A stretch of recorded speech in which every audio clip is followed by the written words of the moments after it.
My name is Amelia Whitmore, and 5 years ago, I was just a girl with big dreams and a relentless drive. Born and raised in a modest neighborhood outside of Denver, I clawed my way through business school while waitressing at night, building Aurora events from scratch, now one of the most elite event planning companies in Colorado. My eye for detail, my unshakable work ethic, and my commitment to perfection earned me a spot planning galas for the wealthy and powerful. That's how I met Lucas Hawthorne. Tall, with stormy blue eyes, and the kind of effortless charm money tends to polish. He noticed me at a high-profile charity ball I curated for the Denver Children's Hospital. "So you're the genius behind all this?" he'd asked with a smirk. His mother had been looking for a planner for her next political fundraiser, and suddenly, I was in. Soon, I was planning event after event for the Hawthornes, old money royalty with ties to oil, land, and legacy. 6 months in, Lucas began pursuing me, and by the 11th month, he proposed. Despite the cold looks from his mother, Margot, and whispered doubts, I said yes. I thought I was marrying into tradition. I didn't realize I was walking into war. Planning Margot Hawthorne's 70th birthday should have been my masterpiece, the ultimate showcase of everything I'd built. A week-long celebration in Florence, Italy, with a grand finale at a rooftop restaurant overlooking the Arno River. I pulled every favor, called in every connection. I designed every moment down to the scent of the flower arrangements. But as I orchestrated Margot's legacy event, I started to see the cracks in the Hawthorne empire and my marriage. Invoices were delayed. My vendors called me, concerned about payments. When I brought it up to Lucas, he brushed it off with a distracted smile. "It's just a hiccup with international transfers." My father's being overly cautious, but I wasn't convinced. One night he left his laptop open. I wasn't snooping, not really, but the screen glowed with spreadsheets, assets being liquidated, trust funds bleeding dry, offshore accounts flagged. The Hawthornes weren't just tightening their belts, they were drowning and lying about it. I still tried to protect them. I used my company's credit line to keep things afloat, convinced Lucas would come clean when the party was over. But the final blow came 2 days before we flew to Florence. His phone lit up while he was in the shower. I never checked his messages. I believed in boundaries, in trust. But this message, I wish I hadn't seen it. "Can't wait to see you in Italy. Have you told her yet?" It was signed J. J stood for Juliet Camden, Lucas's college ex, the one his family never stopped loving, the one they expected him to marry before I entered the picture. The texts were clear. They'd been meeting for months. She was pregnant, 4 months along. Lucas hadn't just betrayed me. He had built an entire future without me. I didn't cry. I didn't scream. I took screenshots, forwarded them to myself, then deleted the evidence from his phone. I zipped up my suitcase, applied lipstick with a shaking hand, and smiled all the way to the airport. If the Hawthornes wanted to pretend, then so would I. We landed in Italy, to golden sunlight and the scent of cypress in the air. I'd arranged a fleet of black luxury sedans to pick us up from the airport. Margot stepped off the plane, took one look at the cars, and sneered. I thought I said no tourist vans. I expected elegance. I swallowed my pride, again, and smiled through clenched teeth. The hotel, the welcome baskets, the 5-star suites, it was all perfection. But none of it mattered. I was invisible. Conversations died when I entered the room. Plans were made without me. Dinner reservations shifted. Family shopping, they'd say. You wouldn't be interested. The exclusion was calculated, and it was just beginning. By the 3rd morning in Florence, the cracks in my smile were starting to show. The Hawthornes moved in perfect sync. Graceful, polished, and utterly cold. I'd wake up alone. Lucas always had plans. The itinerary shifted overnight. Vineyard tours replaced with private family lunches I was never told about. I wasn't a guest. I was a ghost. That morning, Lucas rushed out and forgot his briefcase. I opened it, part instinct, part desperation. Inside was a folder I was never meant to see. Divorce papers, A full settlement, prepared by the Hawthorne family lawyer. They offered me crumbs, far less than I was owed. But worse, there was a script, a literal script. It detailed how Lucas would announce our mutual split at the birthday dinner. I was to play the role of the graceful wife, heartbroken but understanding, while the press and his family looked on. The dinner wasn't a celebration. It was an execution. I didn't cry, didn't confront him. Something colder took over. Not anger, not grief, clarity. If they wanted a show, I'd give them one. For the next 48 hours, I smiled, nodded, perfected flower arrangements and wine pairings. But behind the scenes, I was building my counterattack. I photographed every document, secured them in the cloud, and started making quiet calls to my vendors. Questions only a professional would know to ask. If the account holder cancels mid-event, what happens? If payment is pulled, how fast can you act? If I change the primary contact, how soon can it be wuggle? The answer was always the same. I held the power, not Lucas, not Margot. Me. Then came the moment that sealed it. In the hotel business lounge, I heard Margot's voice through a divider. There will be 12 seats, not 13. She won't be staying. It's a family matter. She'll leave quietly. My blood went cold. They weren't just discarding me from the dinner. They were erasing me from the family, like an old goat left behind in a taxi. I shut my laptop. My hands shook. My resolve didn't. If they wanted me gone, I'd give them exactly what they asked for. But not before they saw what happens when someone tries to erase Amelia Whitmore. And it would start with one missing chair. The morning of the dinner was deceptively beautiful. Golden light streaming through the lace curtains of our suite at Hotel Savoy.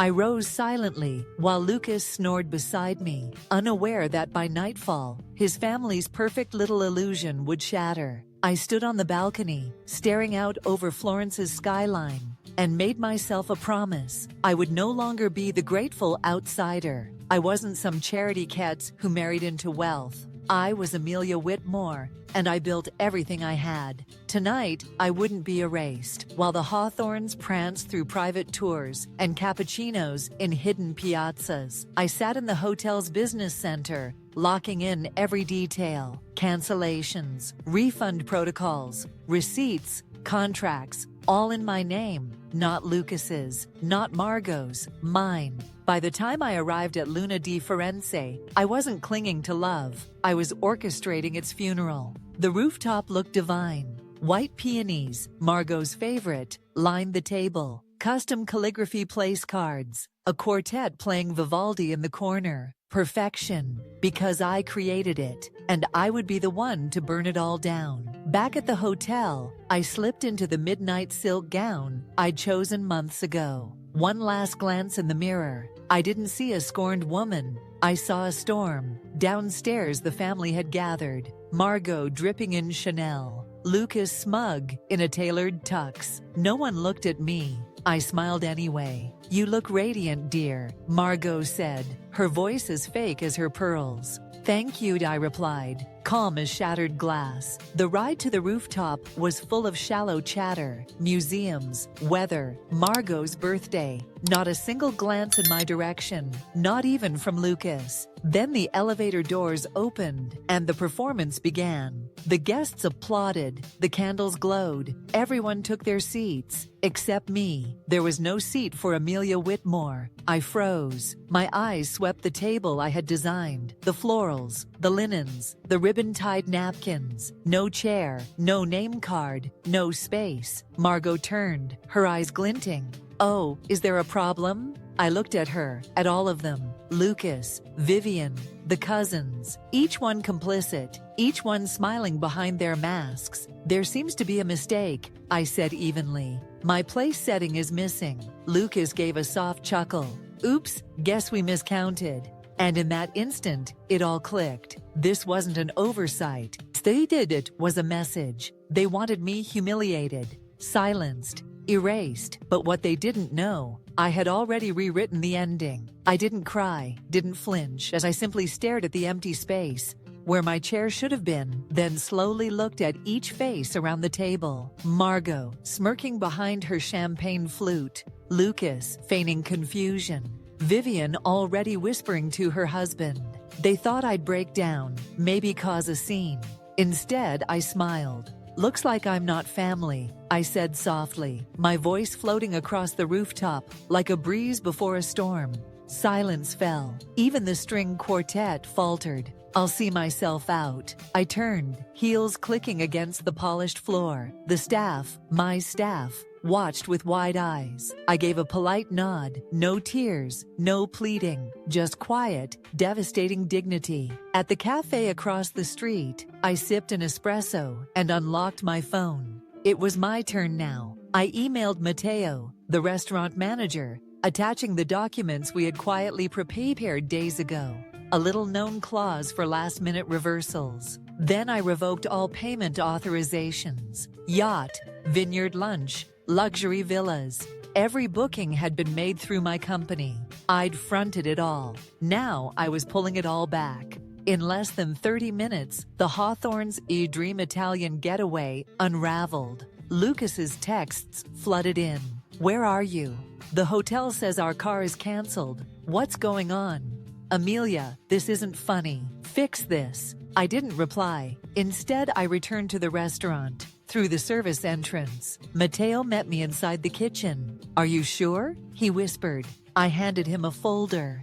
"Everything's in there. Payments, cancellations, authority. This is no longer a Aurora Events event. If the Hawthornes want to continue, they'll have to pay tonight." From a discreet alcove, I watched. The first course had just been served. Matteo approached Richard Hawthorne. I saw confusion turn to panic. He reached for his wallet. Margot froze. Vivian was texting furiously. Lucas checked his phone and jumped up, calling me. I picked up on the third ring. "What the hell are you doing?" "Exactly what you tried to do to me, Lucas. Publicly, strategically, only I'm better. You'll ruin us." "No, Lucas, you ruined yourselves. I just pulled the curtain back." I hung up. They spent years trying to reduce me to an accessory, a planner, a trophy, a prop. But tonight I wasn't a prop. I was the plot twist. I left the rooftop without looking back. Florence no longer shimmered with illusion. It felt honest, raw, and mine. I wasn't walking away in disgrace. I was walking away in power. Back in my suite, I packed without hesitation. No shaking hands, no second thoughts. I had what I needed: documents, contracts, screenshots. Enough truth to protect myself and expose the Hawthornes if they dared retaliate. By morning, word had spread. Dead. Whispers rippled through Florence's elite. An American family refusing to pay, begging for transfers, offering jewelry as collateral. I said nothing. I didn't have to. High society thrives on scandal, and the Hawthornes were bleeding. I flew back to Denver in first class, upgraded with points earned from planning events for the very people who tried to destroy me. The irony was perfect. At home, I didn't grieve. I moved forward. I relocated to a downtown loft, smaller, simpler, but fully mine. No curated decor, just exposed brick, bookshelves, and the quiet pulse of freedom. 2 days later, Lucas showed up. He looked wrecked, humbled by scandal, suffocated by silence. "We need to talk," he said. I let him in. He begged, blamed, bargained, even offered money for my silence. That's when I knew he still thought I had a price. "I don't want your money," I said. "I want my freedom, and I've already earned it." He asked, "What do you want from me?" I looked him in the eye. "I want you to understand, your silence wasn't weakness. It was a choice. You didn't protect me because you agreed with them." He said nothing, and for once, that silence told me everything. The divorce was swift. No court battles. The Hawthornes had too much to hide. I kept my business, my name, and my future. They kept their shame. 6 months later, I stood on a cliff in Santorini, running a wedding for a pop star. Wind in my hair, my team behind me. I felt it. They didn't break me. They revealed me. Everything I lost, I rebuilt, stronger. This wasn't an ending. It was the beginning of my story, written by me, for me. 1 year later, I returned to Italy, not for someone else's legacy, but for my own. On a sunlit terrace in Positano, with the Amalfi Coast behind me and a celebrity wedding unfolding flawlessly below, I stood not as someone's wife, not as Amelia Hawthorne, but as Amelia Whitmore, a name I built from scratch, now known across the world. The bride was a Grammy winner, the guest list full of global icons. My team moved like clockwork. As I reviewed the final details with the chef and florists, I felt something rare and real. Peace, not the kind you earn by keeping others happy, but the kind you gain when you've survived the storm and learned to fly. Back in Denver, the Hawthorns were unraveling, their secrets spilled, their influence fading. They'd cast me aside expecting me to drown. Instead, I swam. And then I built a yacht. People often ask if I regret it, walking away, pulling the plug, ruining a celebration. But what I ruined wasn't a party, it was a performance. What I reclaimed was far more precious, myself. Margot once told me, "We don't make noise, we control the room by knowing when to whisper." At the time, I smiled. Now I know better. You don't need to whisper when you own the room. And now I do. After Florence, my business tripled. Clients called not just for my events, but for my voice. "You don't play games," they said. "You know when to say no." Turns out, integrity is the most exclusive luxury of all. I never told my story. I didn't have to. The truth lived on. I was dismissed, underestimated, and I didn't just leave. I rose. I still keep the Valentino gown. Not as a trophy, but as a reminder of the night they tried to silence me, and the moment I chose something far greater than revenge. I chose me. So to anyone who's ever been told you're lucky just to be included, remember this: you don't need a seat at their table. Build your own, and darling, make it gorgeous. When someone tries to exclude you, belittle you, or erase you from the picture, it says more about their fear than your worth. Amelia Whitmore's journey reminds us that silence isn't always weakness, and that dignity, once claimed, is louder than any public performance. The real lesson isn't about revenge, it's about recognition. Recognizing when you've outgrown a space, when your loyalty is being weaponized, when your brilliance is being hidden to keep others comfortable. In those moments, you don't have to scream, you don't have to fight, you just have to choose yourself, with clarity, with grace, and with absolute resolve. Sometimes walking away isn't quitting, sometimes it's liberation. And if they think you're being dramatic for refusing to shrink, let them think that. You don't need validation from people who only value you when you're silent. This story resonates with anyone who's ever felt like they didn't belong, at work, in a relationship, or even in their own family. If you've been overlooked, underestimated, or told you should be grateful just to be included, this is your sign to pause and reevaluate. Start documenting. Start planning. Start building your own table. Because in today's world, power lies in knowing your worth and having the courage to protect it. Whether you're leaving a toxic job, ending a one-sided relationship,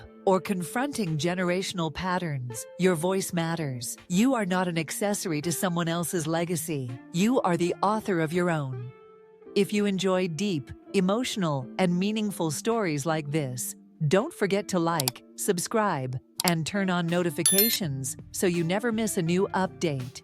Your support is the motivation that drives us to keep bringing you powerful stories. Once again, thank you for being here, and see you in the next story.